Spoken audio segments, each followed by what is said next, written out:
Skylab Houston, everybody around here has looked at the bird and it looks real good. Roger, roger.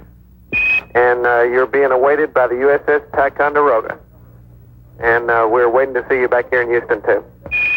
All righty. You can relay to the Tycho. We've got their Fox Corpin and our hook is down. Roger that.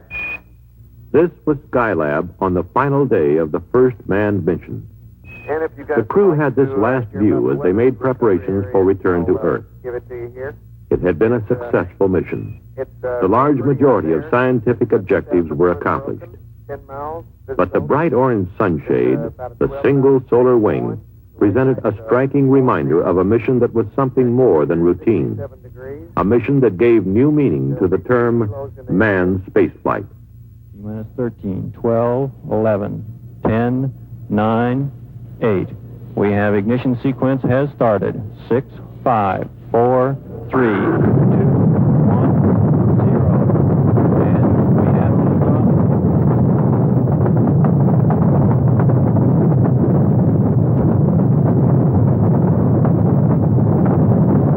The Skylab lifting off the pad now, moving up.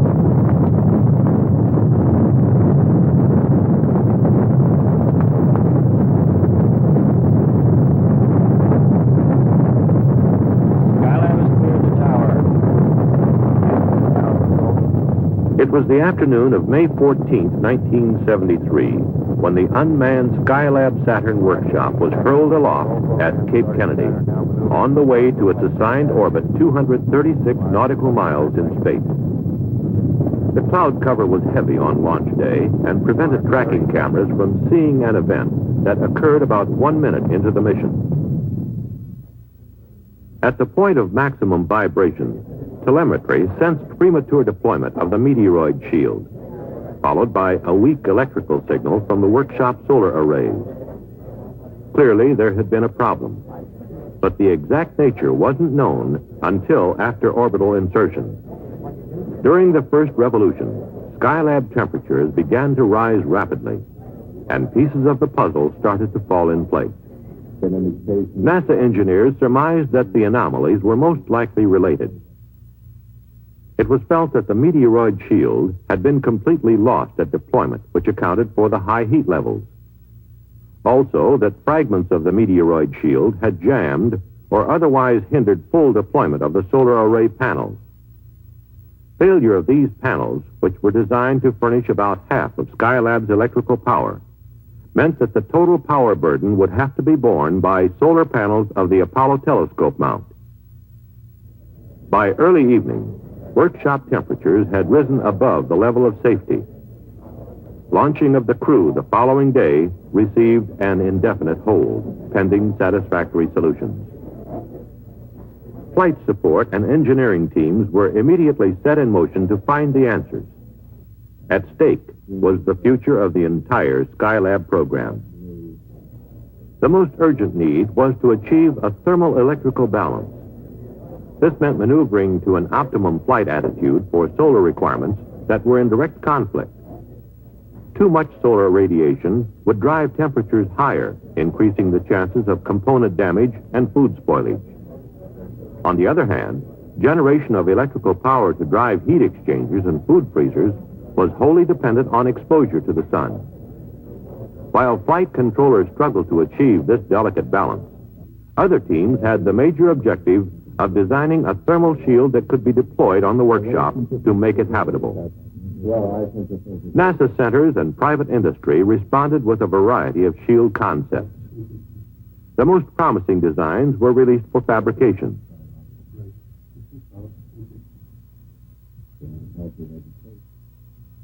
Finally, they were subjected to functional testing. By the fifth day of the mission, the choice had been narrowed to a model called the Parasol. It had good functional reliability, and the crew would be able to deploy it from inside the workshop through a scientific airlock. Another shield, the twin-pole sunshade, would also be carried on the mission as a backup. Here in the Skylab underwater simulator at the Marshall Space Flight Center, crews practiced extravehicular installation of the sunshade in conditions approximating 0G. As for the solar wings, simulation methods were mostly inconclusive. Little was known about the extent of wing damage at this point, and the crew could only speculate on how best to make them deploy. At Mission Control, solar orientation of the spacecraft had begun to yield positive results. Temperatures, still too high for habitation, were stabilized, and electrical power was sufficient for operating vital systems and equipment. Though still precarious, the situation had been checked. There was reason to believe it would remain stable until the astronauts' launch, now scheduled for May 25th, 10 days behind the original schedule. On the day before launch, the Parasol team raced the clock to deliver the flight article on time.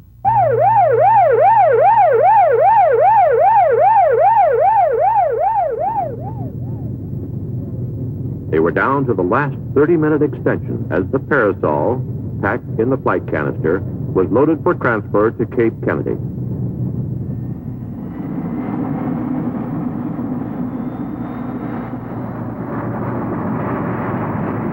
In spite of the rigid schedule, hopes ran high that the Parasol would do the job. Attention now turned to the astronauts who would attempt to put it in place.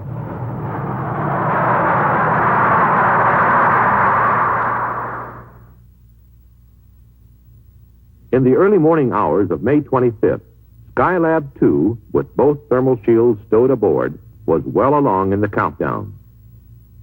The crew, meanwhile, made ready to embark on their historic mission. This all-Navy crew consisted of Captain Charles P. Conrad, Skylab commander, a veteran of both the Gemini and Apollo programs. Commander Paul Weitz, who would be Skylab pilot for the mission, had been a member of the support crew of Apollo 12. And Commander Joseph Kerwin, scientist pilot, who would be the first American physician in space. The 10-day delay had been a giant cram course for all concerned, especially for the crew. And their job was only partially complete. The execution of all the planning effort was now solely in their hands.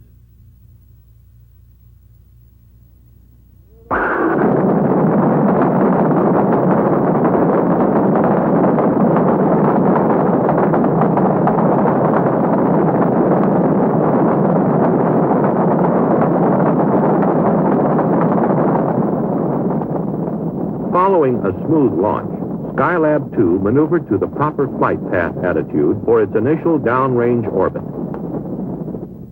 By mid-afternoon, the crew had overtaken the workshop. TV picture beginning to come in now to the control center. Skylab Houston, we're AOS at Guam for the next 10 minutes.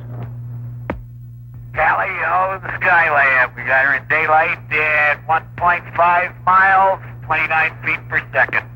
Roger, Pete, copy. They effected rendezvous and performed a fly-around to assess the damage. Most predictions were confirmed. Hey, Houston, the meteoroid shield area is solid gold. Roger, copy. His brief description is his suspected solar wing 1 and 2, right? Yeah, 2 is gone. Completely off the bird. Solar wing 1 is in fact partially deployed, and the reason that you've got different readings not symmetric between your 3 solar panels is there's a bulge of meteorite shield underneath it in the middle, and it looks to be holding it down. Roger, copy. Okay, Houston, it looks like the meteorite shield at the upper vent panel on the sand wing has wrapped around it just slightly. Where are we? Now, my guess is that our easiest thing to do is just go to the end and try and deploy it. Roger, Pete, from which side of the SAS is the meteoroid shield slightly wrapped around? Is it on the side of the main tunnel? Or Before docking, the crew attempted to free the wing. The other side, Dick. Although the try was unsuccessful, the TV pictures seen here proved invaluable in devising the technique that ultimately worked. Following a night's sleep in the command module, the crew spent the morning of Saturday, the 26th, activating and checking systems in the multiple docking adapter and airlock module.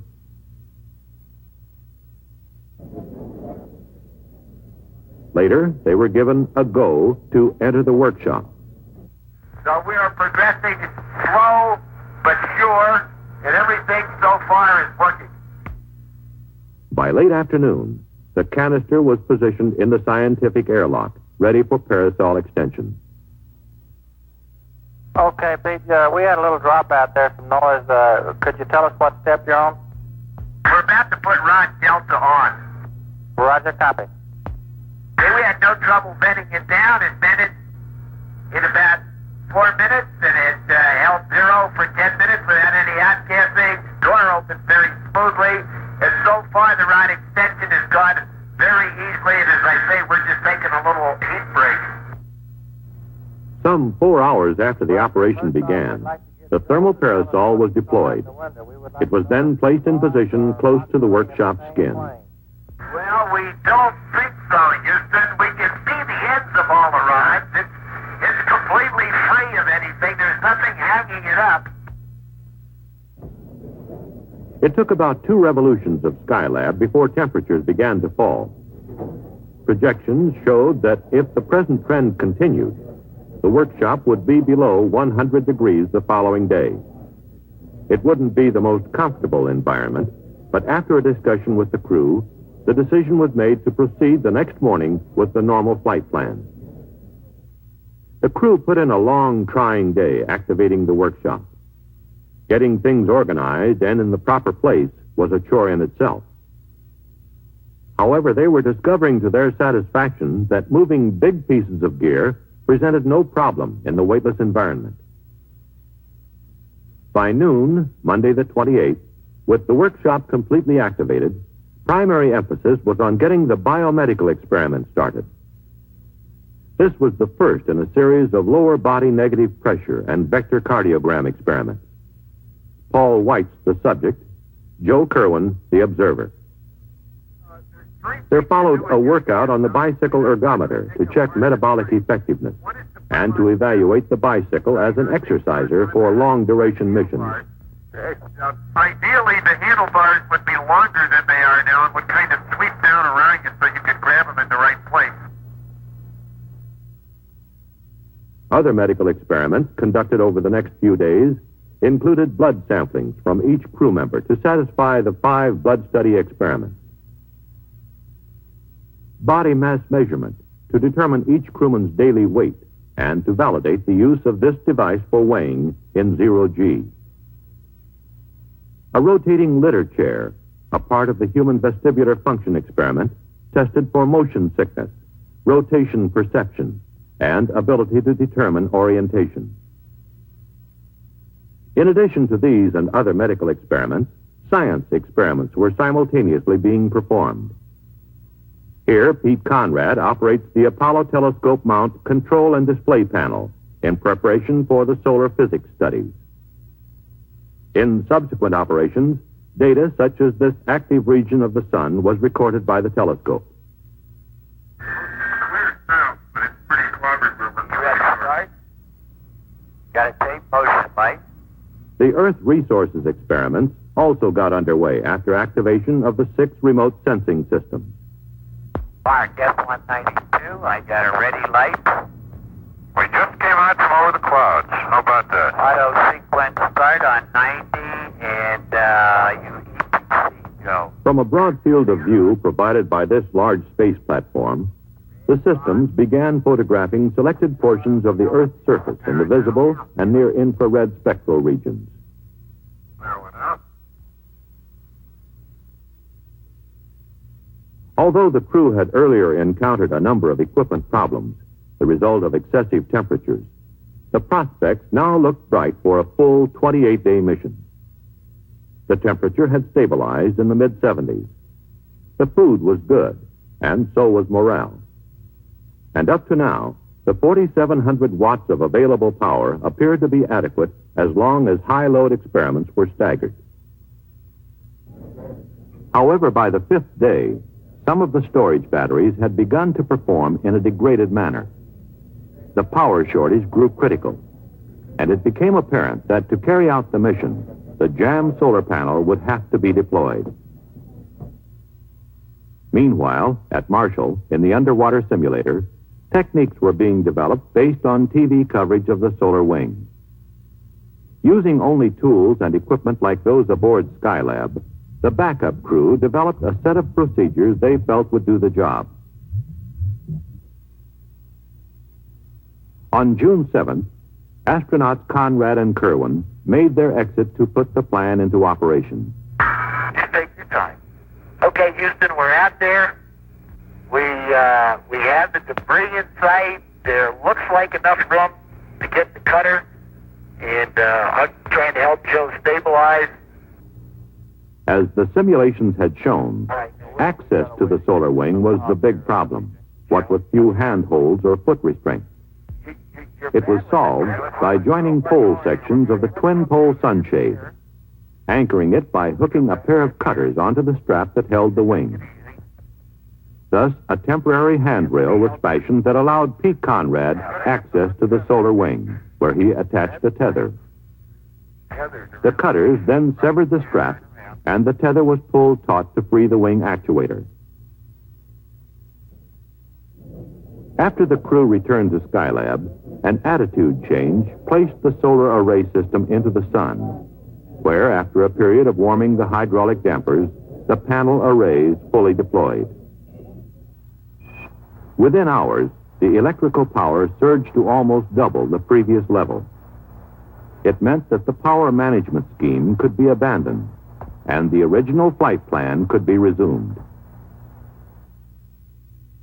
In the days that followed, the nagging problems that had plagued the astronauts from the start began to resolve.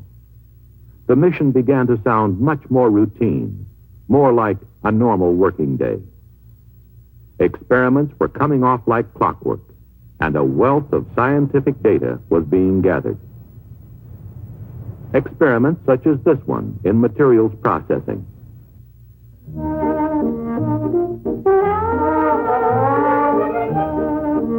With more leisure, it was not uncommon for the men of Skylab to indulge themselves in the fluidity of movement in zero G.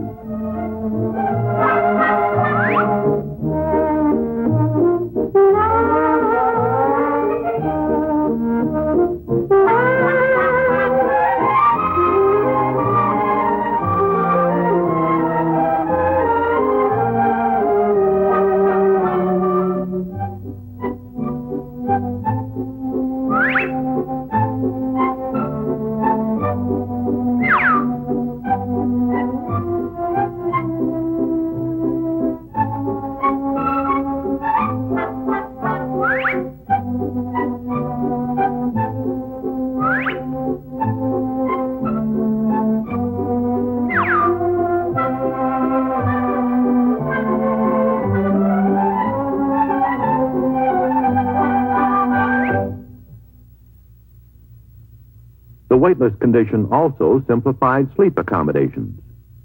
Since there was really no up or down, the only requirement was a sleeping bag type of restraint. And as mentioned earlier, heavy objects were easily handled.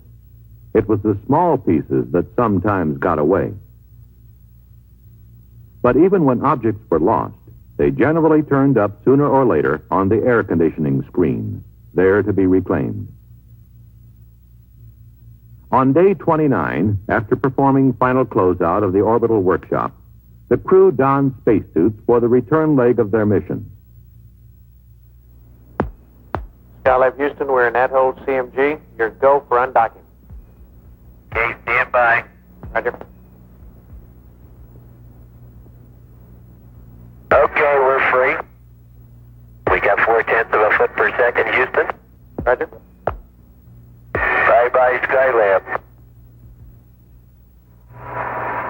After undocking, they remained on station briefly to obtain photographic coverage.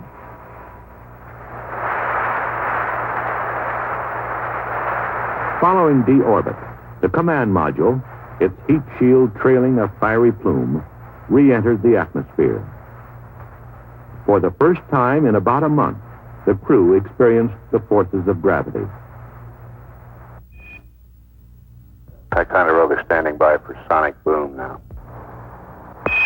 Skylab Houston through Ra 1. How do you read? After releasing loud and clear, Houston, everything's okay. We're out of 40,000. Very good, Pete. You're in the groove. Hello, recovery, Skylab. On the mains, everything's okay. And this is recovery. We have a visual below the overcast, about 100 at 050, 6 miles from Ticonderoga. Recovery splashed down, and it looks like stable 1. Ticonderoga, roger, out. Hello, recovery, Skylab, do you read? Recovery, read you loud and clear. How's it going? Okay, everybody's in super shape. That's great. Welcome back. Thank you. Splashdown occurred some 700 miles off Southern California, near the recovery ship, the USS Ticonderoga. After retrieval and positioning on the flight deck, the command module hatch was opened. One by one, the crewmen stepped forth unassisted, seemingly undaunted by their return to normal gravity. They accommodated to normal activity within several hours.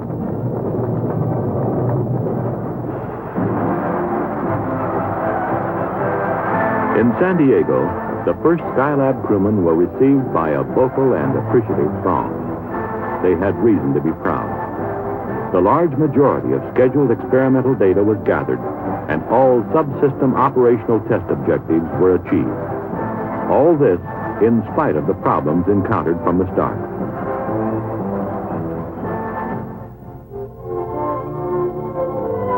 Problems that in the final analysis required the presence of man to reason, to decide, to execute solutions as only he can.